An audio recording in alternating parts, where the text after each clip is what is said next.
Hey guys, welcome to my channel. So in today's video, I will be walking you through the process of creating a Redshift serverless cluster. But before we get started, if you are new to this channel, please take a second and click the subscribe button so that the next time I make a similar video, you will be automatically notified. So let's get to it. So Redshift Serverless is a new feature that AWS released recently, and it is slightly different from the previous proficient version of Redshift. If you're not familiar with Redshift, Redshift is a data warehouse that AWS provides, and that is where you run your analytics queries. So if you're a data analyst, data scientist, and you're running data analytics, Redshift is the warehouse that AWS provides for you to do that. So you can load your data there and run your data there. You can run your machine learning models. It is basically similar to pQuery. So if you have not watched my previous video that I made regarding pQuery, it is take a second and watch that. But it is quite similar to pQuery. But pQuery is a data warehouse that is provided in Google Cloud Platform or a Google, and Redshift is the data warehouse that AWS provides. So today I will be just showing you the process of creating the cluster itself, and then we'll go ahead and load data to it and do some more things. But in this video itself, it is just the process of creating that data warehouse itself. And the reason I wanted to make this is because previously, um, if you wanted to create a Redshift cluster, they call it proficient cluster, you had to create sort of a compute instance. And for you to use your data warehouse, the compute instance had to always be running.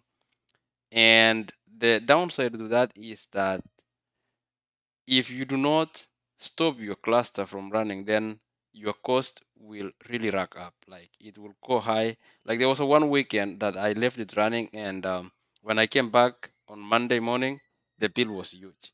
So if you're not familiar with Redshift Serverless, I highly encourage you to try it out because it is really cool, and because it is serverless and it is managed by AWS, all you have to do is just create it and start running your queries, and you don't have to worry about having to stop in the instance. So when it comes to cost of Redshift serverless, you are billed by the queries that you run on your data in Redshift itself, and some storage cost for your data and tables that are sitting in Redshift.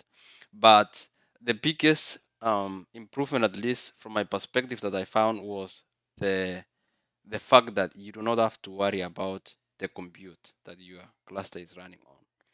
So that is really huge. And I've been running Redshift serverless for about 2 weeks now. I mean, I have like some few tables. I don't have huge amount of data in there, and the cost is really small. So at least for development perspective, I found that to be quite useful. So I just wanted today to show you how you can stand that. So let's go ahead and get started. So here I'm already in my AWS console, and once you are here, what you have to do is go to get to Redshift. I mean, AWS has a lot of services, like hundreds, thousands of them, and they keep releasing them. I don't know the frequency, but they release them a lot. So for Redshift, I think it is in the analytics section. So you have like all of these um, topics and categories where these services are stored. So you have database, you have storage, media services, front end. There are thousands of them. But for our case today, we just want to go and look for Redshift and create serverless and start loading data to it and start playing with it. So let's get to it. So let's look here.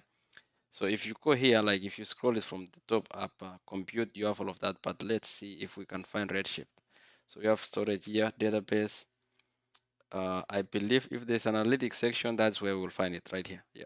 So we have Redshift somewhere here. Where is it? I'm not able to see it there. Hold on. Am I looking at it? Yeah, right here. I could not see that. All right. Yeah, so it is in analytics. Okay, let's click that and open it. Okay, so it brings me to this page. Now for you, if this is your first time, you will get some alert here asking you to try it, and I think it gives you a trial period for some time. I forgot what the period was, but it is free for some period of time. So click that and it will bring you to this page here. So I have done that. So you may have seen that pop up, but it disappeared quickly when we navigated to this page. But anyway, so once you're here, this is the serverless dashboard, and you can see total snapshots, data shares in my account, all of these metrics here. And the new sort of dashboard, the way it currently looks is when you want to create previously it was a cluster, you will see like your compute instance running here and whatnot. So now they have introduced this concept of namespaces and workgroups, and we will see what this means when we create a sort of a new cluster for ourselves right now. So let's go ahead and do that. I have created this previously, so you can create multiple namespaces, so or workgroups. So basically, namespaces is like that's where your databases and users live, and the workgroups is like the compute itself, where the compute resources are stored. So they go hand in hand. Like for every namespace, there should be a workgroup. Yeah, so it maps one to one. So let's go ahead and create a work group.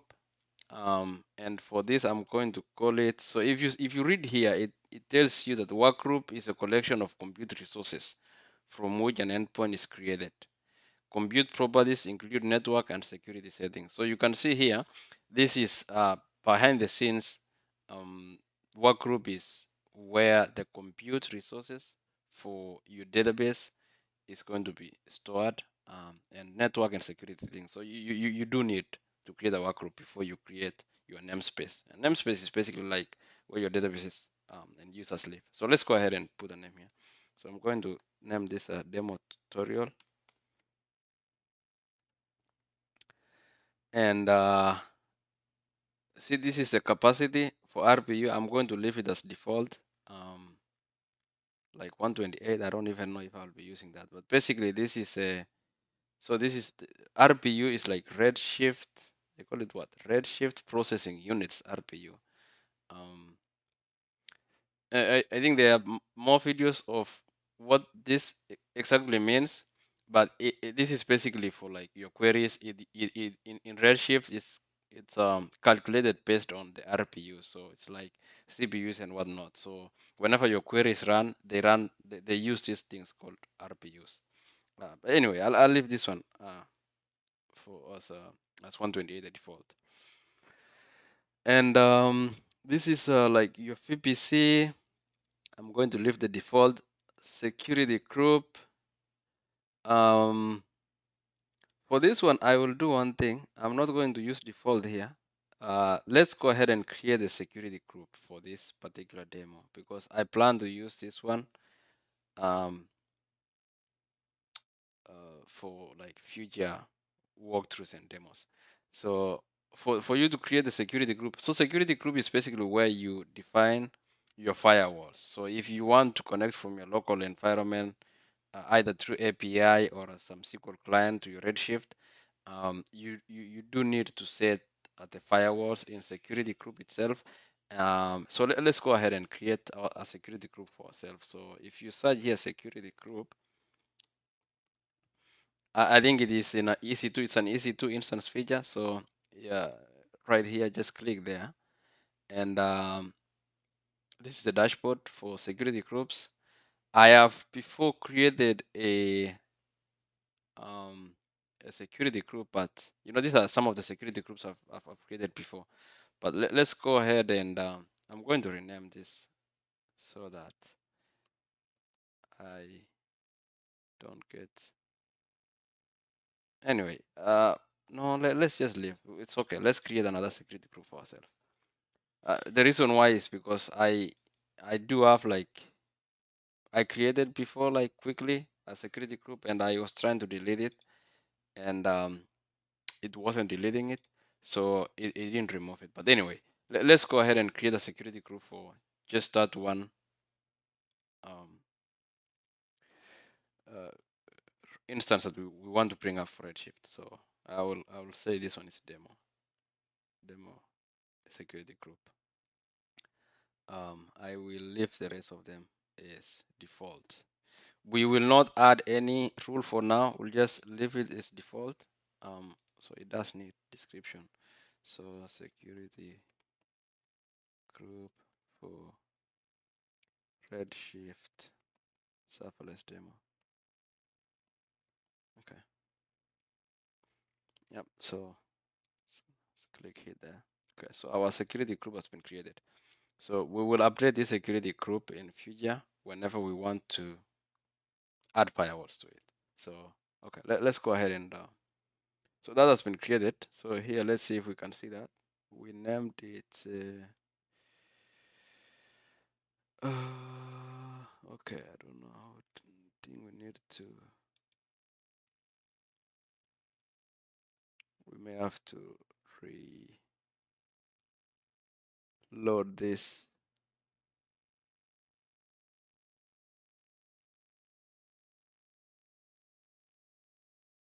Yeah, let's reload this. Sorry, I think it will wipe out everything. But I just want us to use our security group. So we should have done that before, but anyway. So demo tutorial. Uh, yeah. Let's just name it demo. You can name this one anything really, but for me, I'm going to use it as demo tutorial. Okay. So I'll leave the rest as default. And yeah, this is that security group we created. Redshift serverless demo, right? Yep, right here. So just the description itself. Yeah, so that's the one we created. So I'm going to select that and go ahead and hit next. So the next step here is asking you for namespace. So namespace, like I said before, is a collection of database objects and users. So for every workgroup, if you want to create databases in it, that database needs to go into a namespace. So data properties here include database name, password, permission, encryption, and things like that. So yeah, we do need to add that one here. So you can use a previous one if you've created, but for these purposes, we want to create a new one. So I'm also going to name this one as demo tutorial. And here, database name and password, we have by default, I think it's there by default. But for the credentials, I want to customize it and I will leave the username as admin. I'm going to create a password for me here. Remember this password because you will need it when connecting it to the database itself later, once we create a cluster. So I've put my password there. And the next thing here that is going to ask us is a associating IAM role. So this is going to be useful for you when you are loading data either from S3 to Redshift or unloading from S3, I mean from Redshift to S3 and vice versa. So yeah, this role here is going to be good for us. So this one seems that there's this one that's already there, but if you wanted to create one, you just say create IAM role, and I think we'll do that. Say any S3 bucket, so it will go to S3. This is like for any S3 bucket that you create, it's going to crawl it and get the data from there. So we'll use the second option here, and then we'll go ahead and create this. Okay. So these two have been created, and now I don't know which one was created. So that's not good. How do we? So both of this default. Okay. Oh yeah. I think this is the one we created. The second one says default. Is it?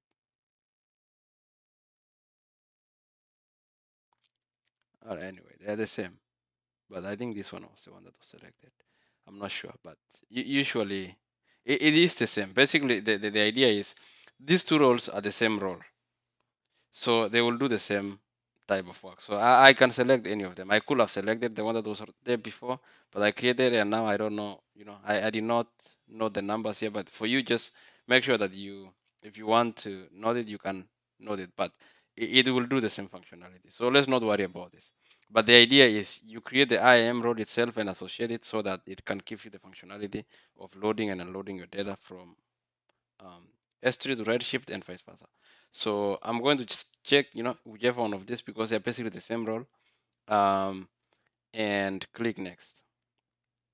So basically, yeah, this is it's just asking you here to confirm that this is what you want to create. So here I have demo tutorial. This is our namespace and our database name and admin user. So go ahead and hit create. Okay, so that is going to take some time for that to be up and running. So I'm going to pause this video and come back once it's complete. Okay, so our Redshift serverless cluster has been created, and you can see it right here. So now the next step is to test if we are able to connect and basically to connect to our database that we created, and then we can start loading data. So let's go ahead and do that. So if you click the namespace name there, it's going to bring you to this page. And the cool thing with this Redshift serverless version now is that you can connect to your UI. So there is a UI version where you can run your queries. So previously, well, the last time I did check for the previous version, is this option was not there. You had to connect it to a SQL client and run your queries. But now you can do this in the browser itself. So let's click this, and then it will bring you here. All right. So here we do have I have two namespaces here. This is the previous one I was using, but this one is the one that we just created, the demo tutorial. So if you click here, expand this, it is going now to bring you to your database that you created right here. Now remember, this one may not by default log you in. If that is the case, the connection is here. So basically, it will ask you the first time. I think when you click it, it may ask for federated user, but for you, because you created it using a custom user and password, just switch to this second option here, database username and password, and put the database name. If you use a different database name, just specify there, and then the username and password that you used, and then you will be logged in. So I can try that. These were my credentials, and let me try putting my password. I don't know if that was the password I used. Could have been wrong. Okay, that's the one. Cool. So yeah, you put in the password that you use when you're creating the cluster, and the username and the password, and it will log you in. So here we are now. We are able to log into our database. So the next step that we are going to do now is to load data to this environment or this database itself. So I'm going to make another video for that. So watch the next video. Basically, I'm going to make that, and you can see the steps of how to load data from S3 to this database here. So we are going to do that next. So, but for this video, this is just what I just wanted to show you. So thank you again. If you have not subscribed to this channel, please go ahead and do subscribe. It really means a lot to me if you are subscribing. Keeps me motivated so that I can keep making more videos, and it also give me like watch it and then give me some comments and likes so that I can know how to improve these videos. And if there are any topics that you want me to cover, please also mention them in the comments. So But yeah, that is it, guys. That's what I just wanted to show you. Thank you so much and have a good time. Thank you.